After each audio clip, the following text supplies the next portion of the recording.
Modern science and technology जो भारत इतिहास में छिपी हुई थी। इमाइड न्यूक्लियर वेपन्स। कुछ इतिहासकारों ने महाभारत युद्ध में परमाणु हथियारों के इस्तेमाल की संभावना जताई है। भारत में नवीनतम खोजों में कई रेडियो एक्टिव सैंपल्स पाए गए हैं। ग्रीन ग्लास की खोज महाभारत युद्ध से हुई है और ग्रीन ग्लास का विकास तभी हुआ है जब परमाणु विस्फोट के दौरान तापमान अधिक हो जाता है। 2. Example of cloning. Shrimad Bhagwat में स्पष्ट रूप से उल्लेख किया गया है कि जब की मृत्यु हुई तो ऋषियों ने ह्यूमन क्लोनिंग की प्रक्रिया द्वारा उसकी मृत्यु से एक नया बच्चा बनाया और बच्चे का नाम जनक रखा गया।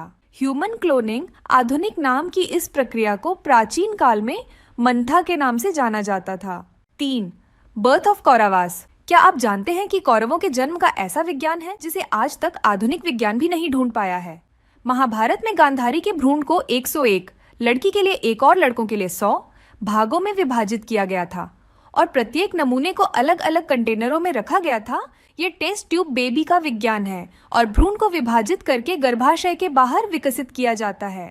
प्राचीन विज्ञान हमारी कल्पना से कहीं परे था।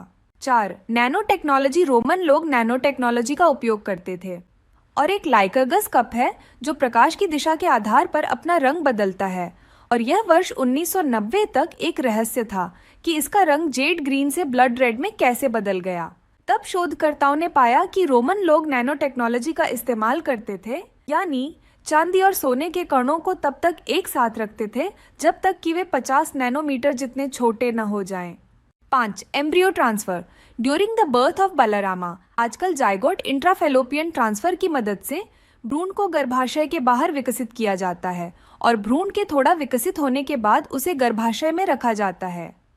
देवकी की 7वीं गर्भावस्था के दौरान भगवान विष्णु ने देवकी के गर्भ से भ्रूण को रोहिणी के गर्भ में स्थानांतरित कर दिया क्योंकि उन्हें डर था कि कंस इसे भी मार देगा। हालांकि वे भगवान हैं, वे शायद विज्ञान के पीछे की हर बात जानते हैं। 6. Ram Setu built by lord Rama. Ram Setu Bharat से श्रीलंका तक रामायण काल में बनाया गया एक पुल है और इस पुल के निर्माण के पीछे सिविल इंजीनियरिंग की अवधारणा है, जैसा कि वाल्मीकि रामायण में बताया गया है। इसका निर्माण सिर्फ पत्थरों पर राम का नाम लिखकर पानी में डालने से नहीं होता। ये एक मास्टरपीस है and there is some technology और science hidden behind it. 7.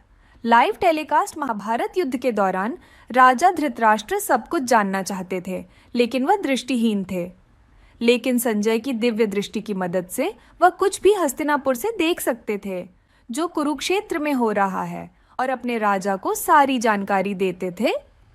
This was a kind of live telecast which is wireless but has right to the camera system and the access was granted by Lord Krishna.